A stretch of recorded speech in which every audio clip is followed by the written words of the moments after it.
Welcome everyone to this morning's session of Fixing the Digital Divide in Greater Manchester and beyond. This subject is really close to my heart. My name is Annette Joseph. I'm the founder and CEO of Diverse and Equal.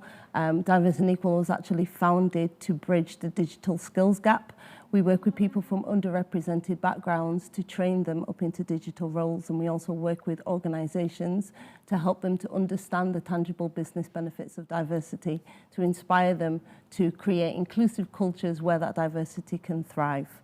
So over the next 45 minutes, this panel session hosted by Greater Manchester Combined Authority will discuss the importance of digital inclusion and digital in general. So the pandemic has highlighted the importance of digital, and while it has been hugely transformational and created and been the catalyst for some of the fastest digital transformation ever seen, it has very much widened inequalities caused by digital exclusion. We'll discuss how we as a region make sure that people are at the heart of everything that we do, and how we'll also ensure that citizens and businesses get the support that they need to overcome digital exclusion and provide access to service for everyone, regardless of situation, location, or age, as a basic human right. So on the panel today, we have Diane Modahl MBE, Chris Ashworth, Jan Collins online, Antonia Dunn and Adam Micklethwaite joining us. I'm going to go to Diane first to give a brief introduction. Good morning. Thank you for the opportunity to be part of the conversation this morning. I'm Diane Modahl. I'm the CEO of the Diane Modahl Sports Foundation. We work with young people across Greater Manchester, using sport as a catalyst to empower, to engage and to inspire them to reach their very best. In the topic that we're talking about this morning, I was asked by the Mayor of Greater Manchester, Andy Burnham, to lead a young person's task force. And as part of what we heard as a result of that, digital exclusion was a key aspect of the recommendations that I handed back to the Combined Authority. Thank you, Diane. Welcome to the panel. Chris Ashworth, please. Hi, thanks for having me. My name's Chris Ashworth. I'm from Nominet, who most people haven't heard of, but we're behind the namespace for .uk and .co.uk. My role is to design and build and fund programs, social programs where digital and society clash, I suppose. So everything from digital inclusion, digital access, skills, online harms, internet safety. And so we work hard with partners like Good Things Foundation and others to kind of adjust to the new reality, particularly for young people. Thank you, Chris. Welcome. Antonia, please. Hello, my name's Antonia Dunn. I'm from Inspiring Communities Together, which is a charity based in Salford. We work with local communities to ensure that people can start well, live well and age well. I'm here today because of our Tech and Tea project, which is a digital skills and wellbeing project for older people. And to date, we've supported over nearly 3,000 older people across Salford to develop some digital skills and to be able to use those skills to increase their own well-being and their confidence. So we're going to go online now to Jan Collins, please. Welcome. Hi everyone, thank you for the opportunity of speaking today. So I'm Jan Collins from TalkTalk. TalkTalk is a broadband provider based here in the Northwest in Salford actually. We were set up 20 years ago as a challenger brand. So inclusion is at the heart of everything that we do. In fact, our company motto is Talk for everyone. We truly believe that every single person has the basic human right for connectivity and all the things that it brings to our lives. So whilst this pandemic has changed everyone's relationship with digital, our focus is to collaborate and learn from the lessons over the last 12 months and ensure that we build a long-term sustainable digital environment for every single person. Thank you. Adam, please. Thank you. Thanks, Annette. It's great to be here today. I'm Adam Micklethwaite and I'm from Good Things Foundation, and we are a national digital inclusion charity. We believe in a world where everyone should be able to benefit from digital. We help digital inclusion to happen in communities everywhere by working with inspirational community partners of all shapes and sizes and types, and helping those community organisations to build the digital inclusion into their social mission. We also partner with a range of organisations in government, in the private sector and global philanthropy. And we are running a campaign right now to fix the digital divide. That's the hashtag. And our vision is to try and halve the digital divide in the next 4 years. We've been working on that campaign with the Greater Manchester Combined Authority, and we've also been active in various parts of Greater Manchester running programmes on the ground, including in Salford and also in Stockport. So it's great to be here today. Definitely got the right panel today. Excellent. So let's get started. So during today's event, the audience can pose questions via the live discussion, and we'll take as many questions as possible at the end of the session. So before we kick off the conversation, we're actually going to look at a short video from Tommy, who is a digital lead from Greater Manchester Youth Combined Authority, and he's going to talk about how this pandemic has impacted the youth and made access to digital even more important for them. Good morning, Digital City Festival Inclusion Panel. My name is Tommy Kirkwood. I'm one of the leadership members for the Greater Manchester Youth Combined Authority. Specifically, I am the digital lead for the Youth Combined Authority.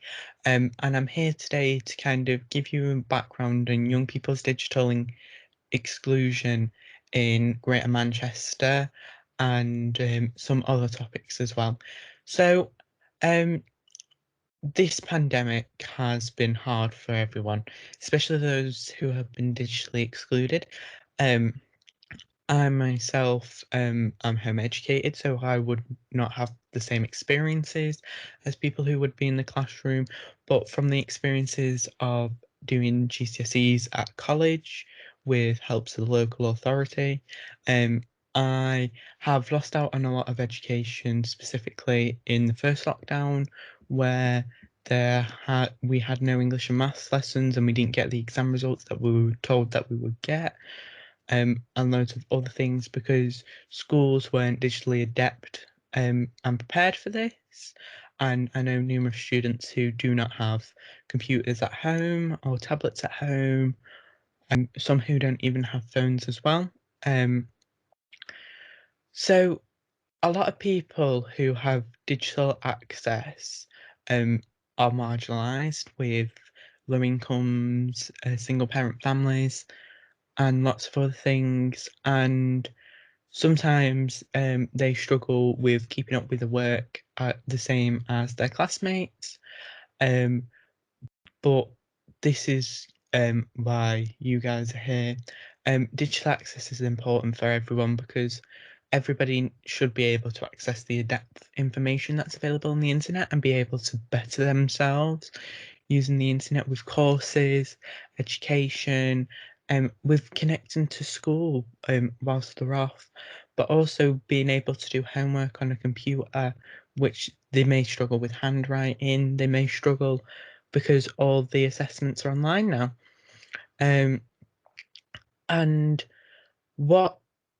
And I just want to ask you guys, what do you think needs to be done to fix the digital divide for young people in Greater Manchester? Thank you.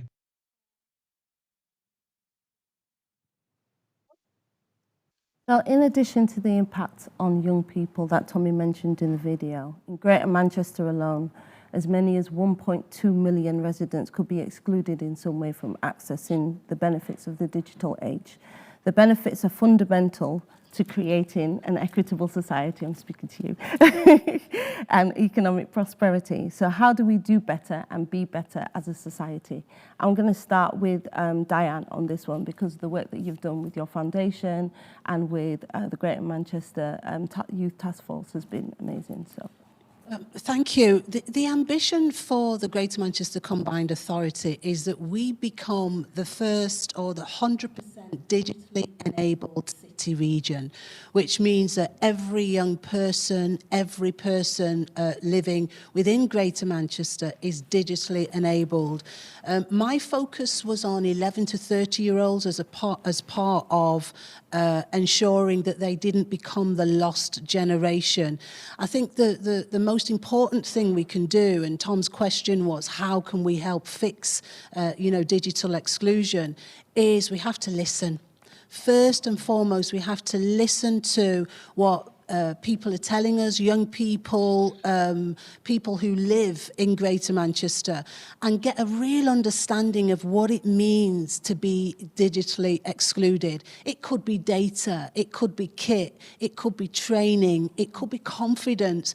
Once we've heard what the gaps are, we can then respond to some of those challenges, and that's the key thing. If we are going to become a genuinely organisation or city region that actually looks after its residents, we have to listen and respond to those challenges.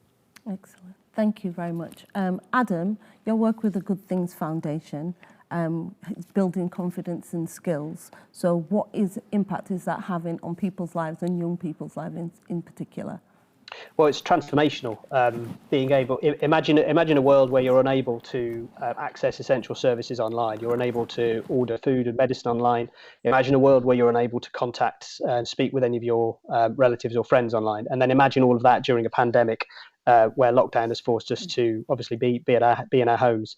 The impact of digital inclusion is transformational. We during the early stages of the pandemic, we mobilised an initiative called Devices.now, which was all about understanding where people lacked access to the internet in their homes, particularly people who were shielding and sheltering at that stage, and were cut off from the world in both senses. We worked with a range of corporate partners and also with some incredible inspirational community partners across the country to get data and devices out to people that needed them in obviously a COVID-safe way. And the impact of that has been transformational, being able to be supported to set up your device and then get online for the first time. So a good example of that is Judy, who's been able to gain new independence after the loss of her husband last year. She admitted that she was very afraid of technology, didn't use the internet at all. She was a regular user of her local library, went in there regularly for books and obviously to talk to other people. We were able to get her a data-enabled tablet and also support from her library staff during lockdown to gain the confidence to use that tablet and to start unlocking the digital world. She was very open that she was very scared about this, very doubtful.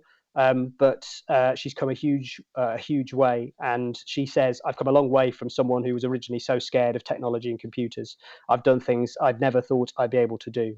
So the impact of digital inclusion really is transformational, and as well as the vision, the ambition that we've seen in Greater Manchester and Diane was talking about, we also need a clear plan to sit underneath that vision. Digital inclusion is one of those issues that sometimes can be in the background a bit because it's not as easy to spot maybe as some of the other big social and economic issues that we face, particularly in public health and in employment. But it really needs a plan that is just as ambitious and just as well thought through as the plans that we're inevitably going to have in a post-COVID world for those other areas of the economy. So it needs a plan, it needs investment, and above all, it needs collaboration. Digital inclusion is still so widespread in this nation in the 21st century. We need all players to be working together. So that's governments, the private sector, and the charity sector too. And thankfully, there are lots of incredible, committed, inspiring people who are doing such incredible work. So I'm hopeful and confident that, particularly with organisations like the GMCA making such strong and bold commitments to digital inclusion, that we can move forwards towards that kind of collaboration and the plan that we need to fix the digital divide. That's the thing about digital inclusion. It is so hard to spot, but the thing about it is that it covers pretty much everything. So Antonia, Inspiring Communities Together works with over 55s. Can you tell me about the work that you're doing to make sure that our over 55s are actually keeping up and not being left behind? I think quite a lot of those 1.2 million people that you alluded to earlier will be in that older age group, and sometimes we tend to think of digital as being a younger person's issue, but actually it's an issue for everybody. It's an issue for all ages, from our very youngest to our very oldest, and certainly we've seen that with our Tech and Tea project. I think our oldest participant was 102. And became quite digitally savvy. So it's never too old to learn and never too old to pick up the skills. With Tech and Tea, it's a 5-week project that works with volunteers in the community as well to support older people to get online with very, very basic skills. These are the people that thought it's not for them. You know, it's not for me, I'm too old, or I can't do it.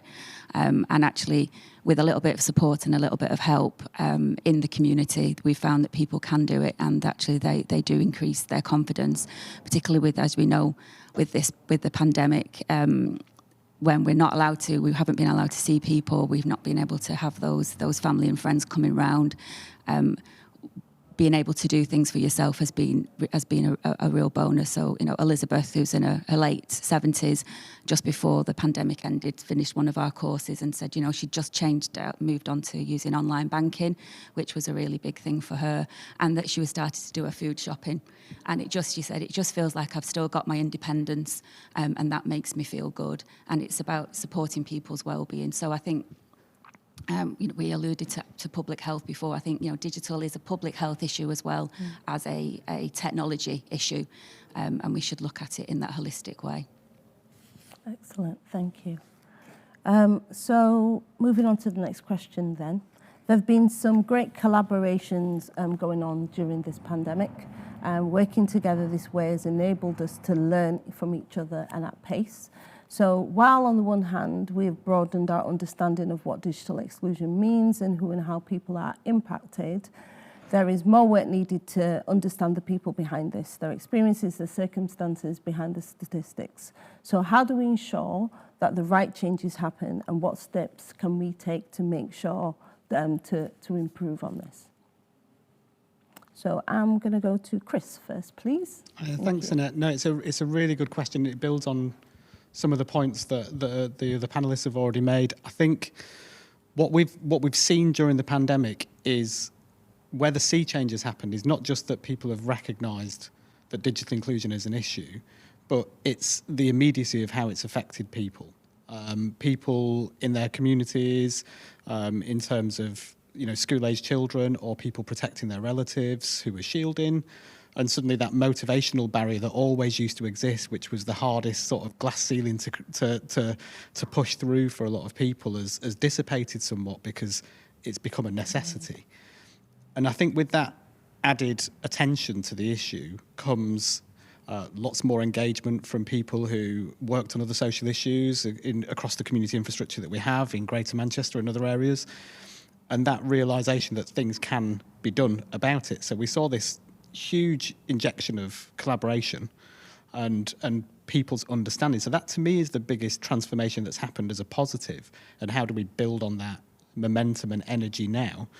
And then in terms of lots and lots of groups, I suppose it's very easy for lots and lots of groups to sort of jump in, dive in, and start doing different initiatives. One of the benefits, I think, of collaboration is that there's a lot of lessons learned. There's a lot of people who've been working on digital inclusion, digital skills, digital access for a number of years. And we started to collate and collect that knowledge together so that a new group forming in Cornwall, Dundee, Greater Manchester isn't learning from scratch. They're able to dissect the big issues around, is this device poverty? Is this data poverty? Is this a skills and support issue? And I think by learning from each other, and putting that information online, putting it into collective playbooks and guides has been really powerful, because we do now have a situation where you can look at device poverty and you can say there are plenty of ways now, whether it's refurbishing machines like the Reboot platform that we've been working on, or getting machines from the corporate sector, that actually there's a way through that's effective, and we've seen great work in Greater Manchester on that. We've seen that skills and support, working through trusted relationships, is a what works model for how this can be done. So I think that, you know, mobilisation, organisation, collaboration can happen now much more effectively post-pandemic, because people really know what can make a difference. Whereas before, as the other panellists said, digital inclusion was a background issue. It wasn't understood as a social mobility, as a social disadvantage issue, and it now is. And it's a foundational issue to so many other life chances and opportunities and protective measures, health determinants, and the things that have been mentioned. So I'm really encouraged about the future. I think that it's the point now is to gather that learning together and to share that knowledge and to share that commitment and passion with each other. So thank you, Chris. Jan, can you tell us a little bit about the partnership with TalkTalk and DWP, please? Yeah, I'd love to. And I think just building on the previous panelist comments as well, what the pandemic has done is really shone a light on some of the issues that have now come to the fore. And some of the challenges, and I think we're all learning how to work through those challenges together. So collaboration is key, absolutely reinforce that message. The DWP initiative that we've been working on now for about 4 months, and we're still learning from it every single day. Essentially, DWP approached us in November last year, at the beginning of the second lockdown. They were concerned about disruption to the online services for their job seekers, and they approached us to see whether or not we could take an approach to try and get these people online. So we tried different initiatives, different approaches. We essentially set up very quickly a new product, a new process internally, and it was a voucher scheme that the DWP would then look at eligible people who were seeking work and provide connectivity for them for free through the DWP funding. And that was incredibly successful. We started it in Cheshire, we then extended the pilot throughout Manchester, and we have lots of very positive outcomes, lots of examples of people who, once they were online, were able to find work and secure work. But not only that, it was the improvement in their personal connections and their no longer feeling isolated. So that was a really great initiative for us to work through. And then in January, as the schools closed, we started working with GMCA. So even additional collaboration there. And what we did with GMCA was realise, because what we were offering was uncapped, it was providing connectivity for the household, not for a specific individual. And there was lots of other telcos and mobile phone providers, when children were at home with no connectivity, did the right thing and were providing data dongles, etc., all really important. But those ran out really, really quickly. And what we wanted to do was provide a long-term solution.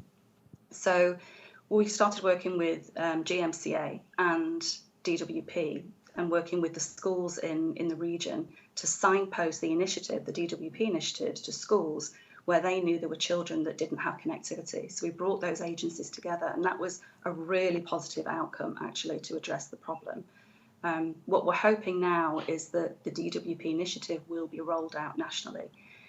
But what I want to stress is it's not just about the connectivity. What we're learning throughout this whole process, and it reinforces the comments that Adam was making as well, is there is a connectivity and access is only one part of the problem.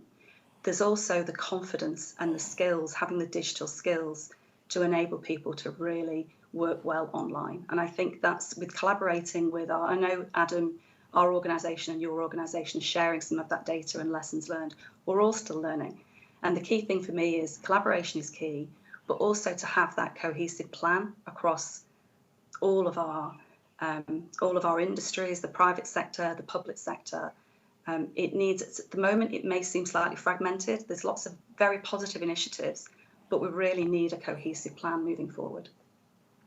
Thank you. That segues directly onto Adam very well.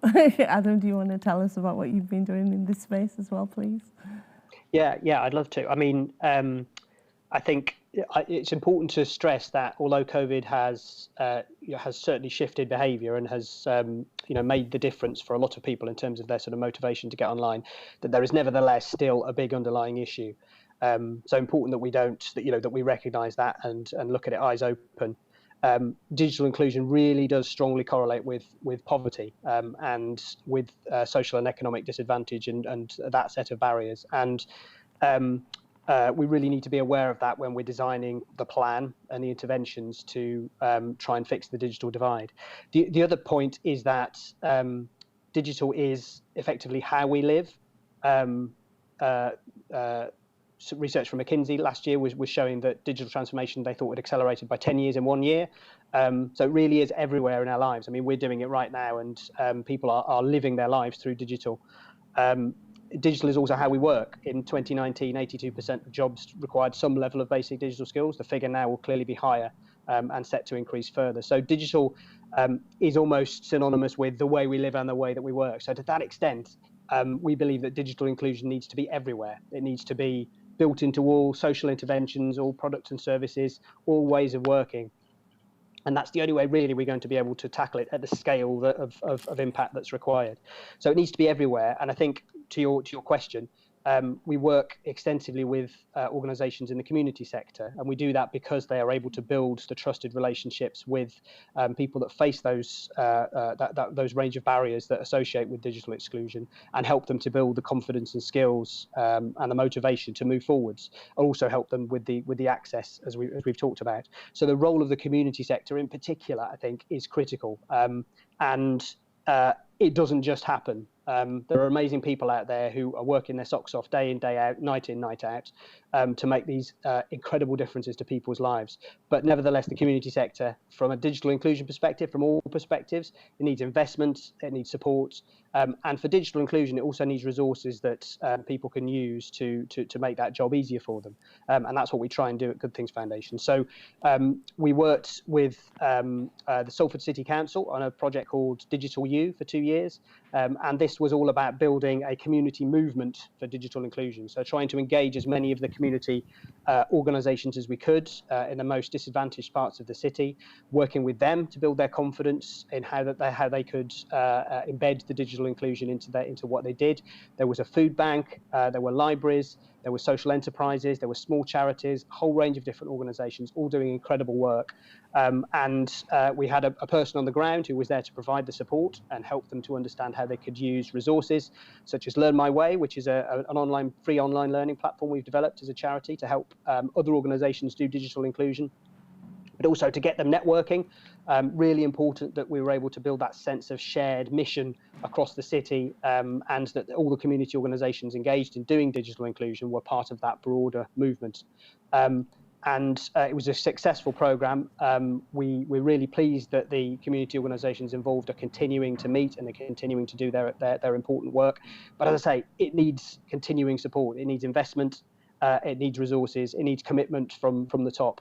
So I think to the collaboration point, we all need to be collaborating to fix the digital divide, but particularly important that we don't forget the community sector and that we really invest and support the incredible work that they do, so that more people, older and younger, can be supported to move online and to make the most of the digital world. Thank you, Adam. Diane, how is the task force working with collaborations? Well, what we have found during the Young Person's Guarantee and the task force working with businesses, with partners, with schools, with the digital partners, with health providers, we have been, I would say, successful in terms of reaching positive recommendations which were all unanimously accepted by all 10 leaders of the Greater Manchester boroughs because of that collaboration.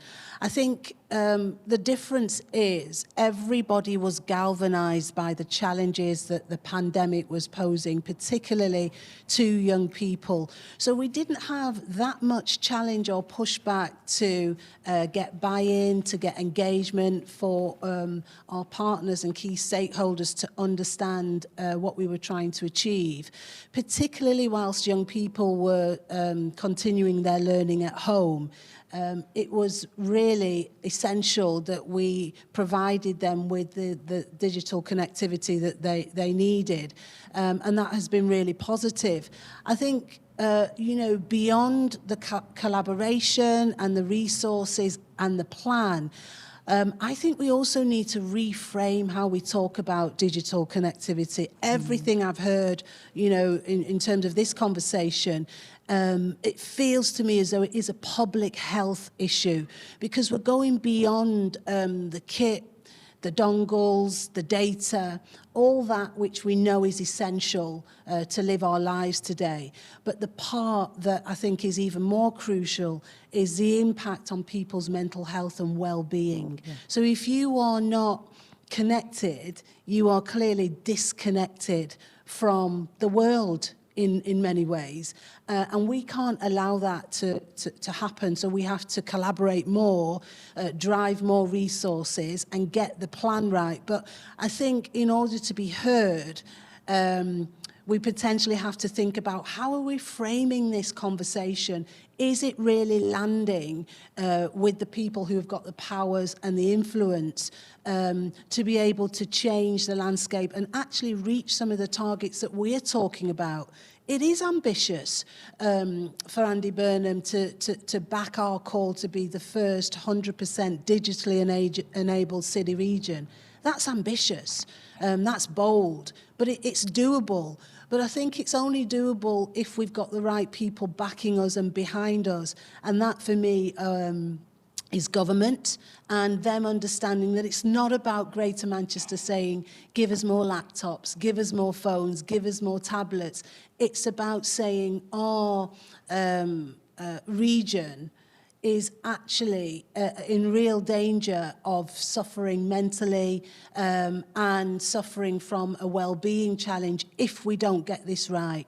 So during the consultation, what we heard from teachers, what we heard from heads, deputy heads, was for those young people who were not connected, it was actually extremely critical for their lives and for their families, because they couldn't socialise with their mates, with their friends. We weren't able to get outside. So that really crystallised the way we were feeding back to Andy and the wider team, that we've got a real serious potential public health problem on our hands here. So collaboration was 100% part of our success, I would say, of the Young Person's Guarantee.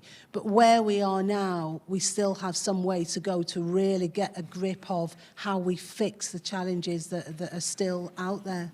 Yeah, that's really interesting, because we are essentially, we're talking about people's lives, aren't we? This is it's just so crucial right now. So moving on to the next question. So we've discussed some of the lesser known impacts of the pandemic and what it's had on individuals. So how has the pandemic crisis informed how companies do business? Who is accountable for addressing inequalities like digital exclusion? What systemic changes needed for them to do more, for example, through regulation, through disrupting business models, or through test and learn? I'm going to go to Antonia first, please. I think it's also about accessing those vulnerable individuals and being able to provide that support, isn't it? Pre-pandemic, we knew that about 60% of people that we worked with on the Tech and Tea project needed the help of a family member, a friend or a support worker in setting up the laptops and the tablets, that they didn't have that confidence to do that themselves.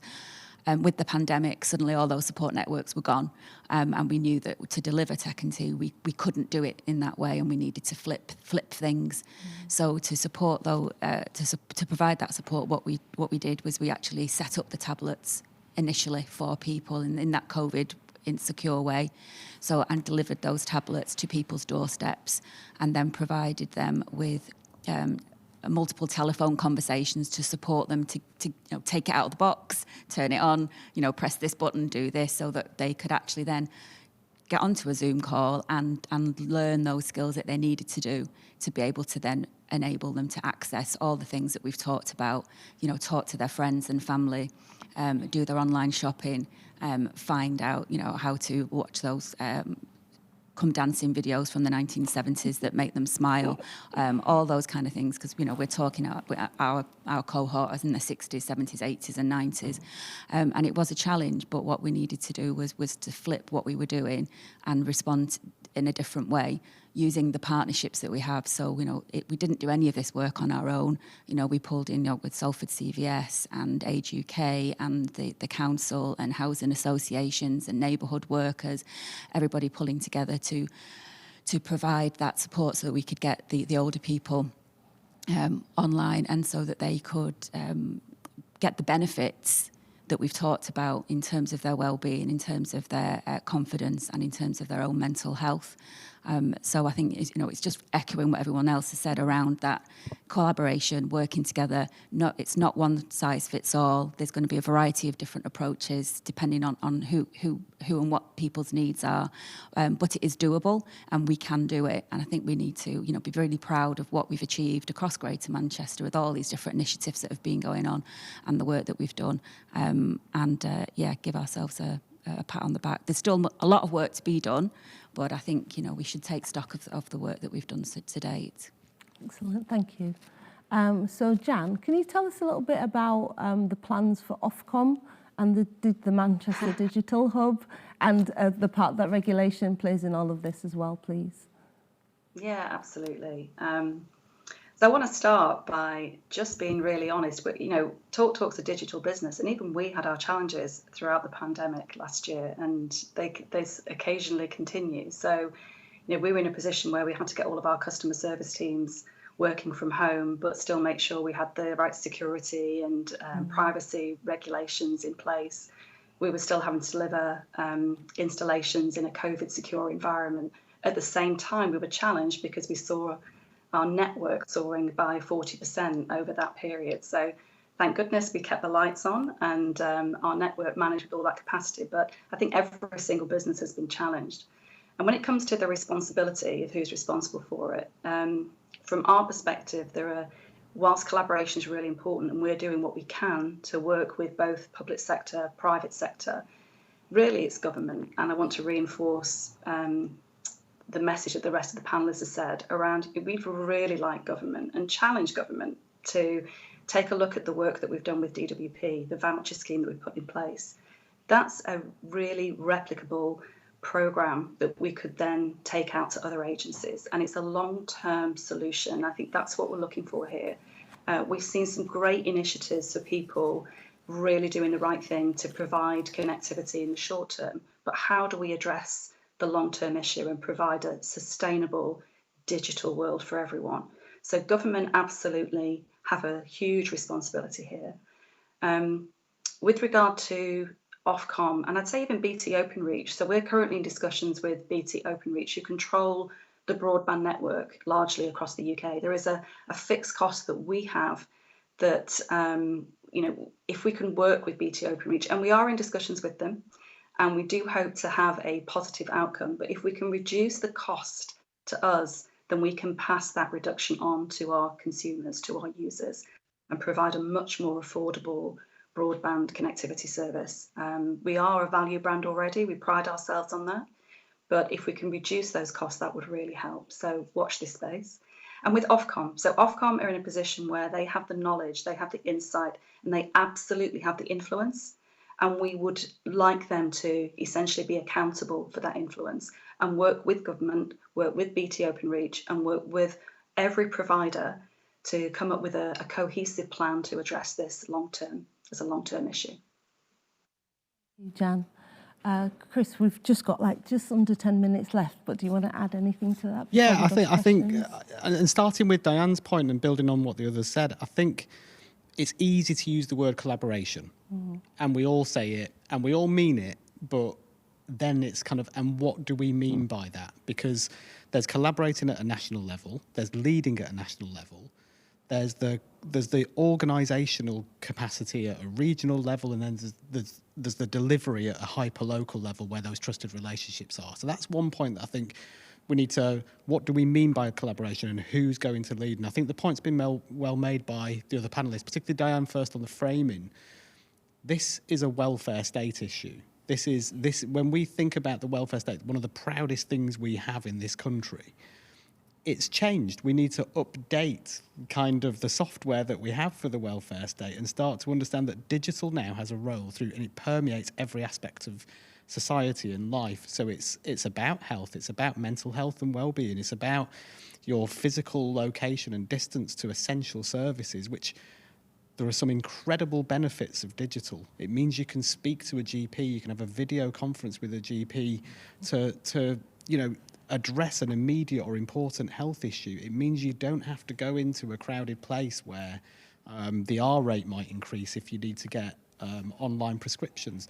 There's so much of this that I think now is, do we have is digital fit for purpose? I think if we look to corporates to lead this, then at the moment you'd say, in a good way, the market has failed.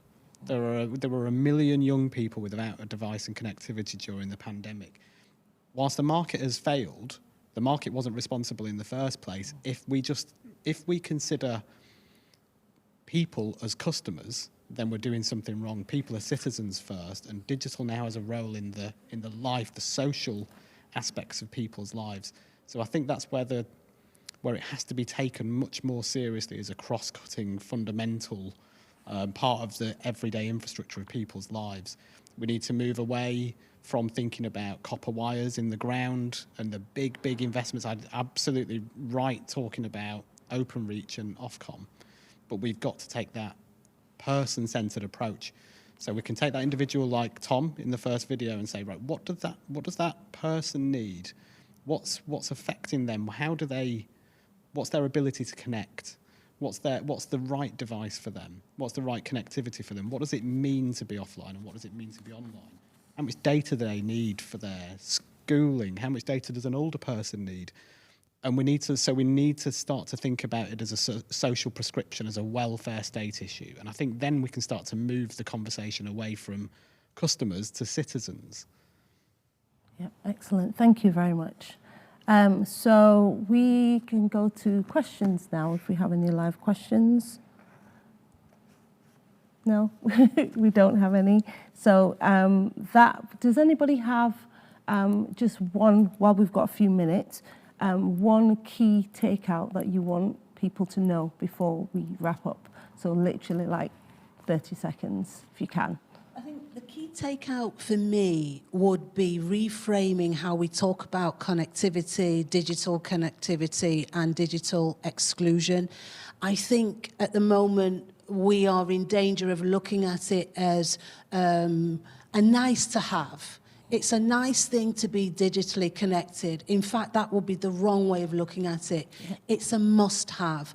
So I think all of us who are in this space need to help that conversation be driven forward and reframe how we talk about digital so that we can actually meet the needs of the likes of Tom, who we heard at the top of the discussion, and the hundreds of thousands of people who live across Greater Manchester, because they deserve better.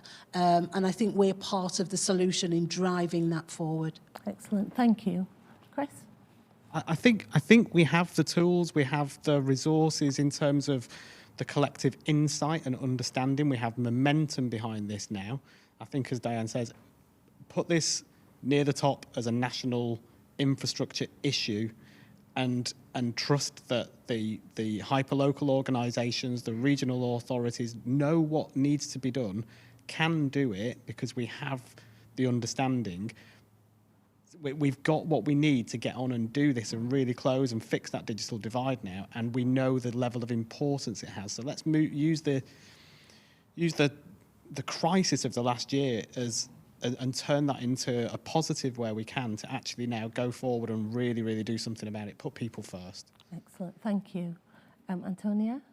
Yeah, people at the heart of what we do. It has to be, digital is, we think of it as being a technology thing, but it's still about people ultimately, and we need to make sure that no one's left behind. And I know that's quite a big ask, and it's quite an ambitious statement, but that's what we've got the opportunity to do, isn't it? Is to make sure that from our youngest to our oldest citizens, that everybody is included in the way that they need to be included, and that meets their needs for what they need.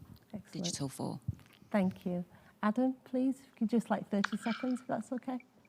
Of course. My takeaway would be about energy and commitment. So now is the time. That would be my takeaway. So I absolutely endorse what Diane said. But this, it's never been more important to fix the digital divide as it is now.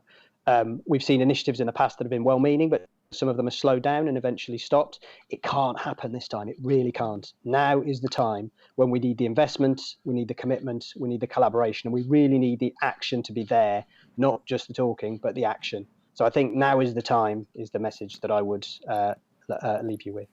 Excellent. Thank you, Adam. Jan, please. Yeah, the same for me, essentially. I think we've all learnt lots of lessons over the last 12 months. And as Chris said, we know what needs to be done. It's around access, it's about skills, it's about people. And we need an overarching strategy that is fully supported by government. And whilst it's amazing that we have these events here in Manchester, we have to really address this on a national level as well. Absolutely. Thank you very much. Thank you to all of our panellists. So this brings us to the end of what's been a fascinating discussion. We hope this discussion stimulates conversation now, today, and action tomorrow when you go back into your own businesses. So last year, Greater Manchester Combined Authority announced an intention that Greater Manchester be a 100% digitally enabled city region, something that Diane spoke about earlier. So we're launching a cross-sector, cross-industry task force that will focus and shape an action plan to address the interrelated barriers to digital inclusion and the digital divide, such as connectivity, accessibility, affordability, skills, motivation, and confidence. You can find out more about this task force on the GMCA website. And thank you very much.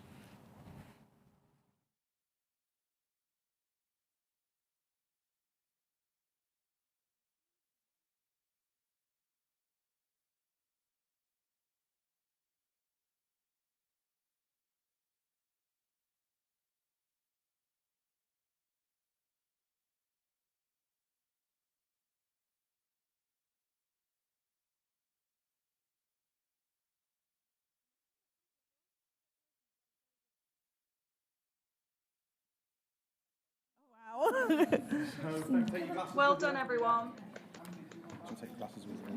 Thank you. Take the. Okay. Thank you. Oops. Oops. I'll leave. Oops. Out. Oh. Oh. Moved. Shouldn't have moved. That was the first panel.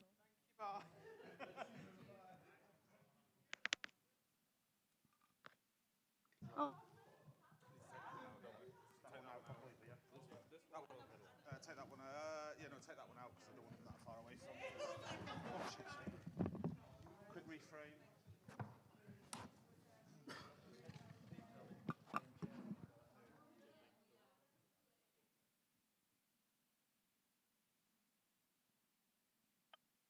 Oh, going to be on that one.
Hello? Yes. Hello.